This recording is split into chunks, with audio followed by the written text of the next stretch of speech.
every time, every time. So after that, so here we go. We've got both sweaters here.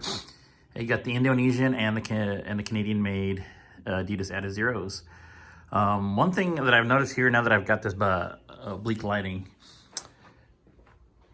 first difference is look at how flat the Indonesian one sits compared to the Canadian one, and that light kind of gives it a better view of that.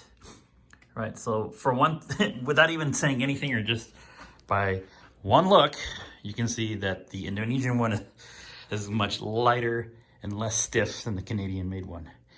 So, and that's because of other things I'll get into in a moment. All right, starting with, of course, Indonesia. Made in Indonesia. It has the Climate Light word mark on it.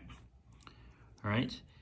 Of course, the Adidas, the size, and everything. That's still the same on the Canadian one, and but it just says made in Canada. I'll show you on that in the next. I'll show you the Canadian one. Special points to pay attention to are that the Climate Light, this NHL logo, which is actually really stiff. Okay, if I try to squeeze it, I really have to give it a good squeeze to get it to bend. So that's a really stiff logo. All right. Okay, obviously made in Canada, still has Adidas, still has the size. NHL logo, really soft, thinner and softer, which is kind of strange because everything else in this sweater is bigger and heavier. All right, next biggest difference is the most obvious difference between the two, right next side to side, are the shoulders and the shoulder dimples. You can tell these are much deeper than the ones on the Indonesian one. And I think that's the most visible of the two when you put them right next to each other. Why is this? Why would there be deeper dimples? Well, I think one of the reasons has to be because this material is thicker and heavier and stiffer than the Indonesian one. And logos, this is just obviously for just the LA emblem. Using my finger as a size comparison here. Look at how thin that L is. All right, on the Indonesian compared to the Canadian L, it's wider in the A. So again, with that theme with the similar fabrics. All right, arm gussets, lighter material, bigger perforations on the Indonesian, and smaller perforations, but heavier fabric on the Canadian. All right, next up with names and numbers on the back. Kings have never used name bars, at least since 1988. No name bars on the back. Surprises a lot of people when they first see it or when they first notice it. What? The Kings don't have a name bar? No, they do not.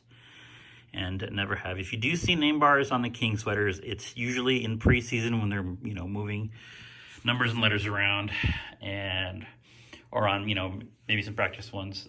Different for the Reign. The Ontario Reign actually do use name bars, but the LA Kings do not use name bars on the backs of their sweaters. Letters are sewn right onto the back. Also, the numbers are outlined in silver only. This is not a two-layer silver and then black on top. It's just a black on the bottom with a silver outline only. So the stitching is on both sides of this silver outline called the kiss cut. All right, this is on the game-worn Leipsic sweater, as well as my Martinez one that I stitched myself. All right, and they will use, here it's hard, it's kind of hard to see on this one, but the thread from the spool is the metallic silver. On mine, I just used white because it was easier. It's easier to handle than the metallic silver. All right, starting on the Canadian sweater this time.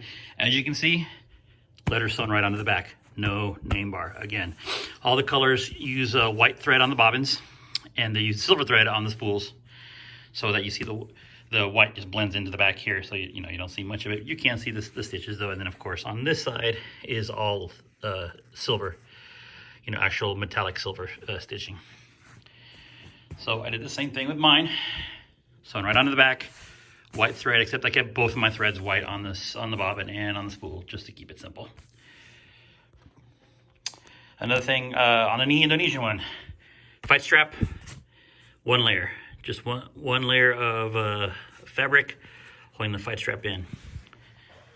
Canadian, 2 layers. It's got 1 layer on the back and then 1 layer on the top, and then the fight strap is in between both of them and sewn in that way. Canadian.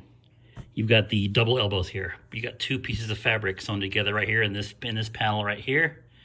And you got a little extra panel right here. You can see the stitch there. So this whole panel right here together is the double elbows. As a matter of fact, you can see some repairs on this one. Right there. You got a few repair patches on there. Because those get obviously a lot of use. On the Indonesian one, nothing.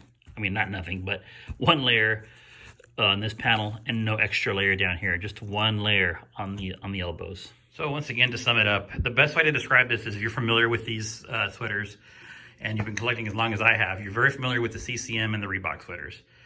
This would be your authentic Series 6100 Reebok Edge 2.0 made in Canada sweater, as we've all had, you know, since the CCM sweaters. And, you know, game weight and fabric. The game weight fabric, all heavier, all much tougher and more durable than the Indonesian made. The Indonesian made is going to be akin to your Series 550 CCM replicas and your Premier sweaters from Reebok. Although I think it's just a little bit higher quality now that they're a little bit closer to looking like the made in Canada sweaters. Again, similar construction to similar materials. There is no piece of fabric that matches on these two. They made a completely different fabrics for everything, for each one.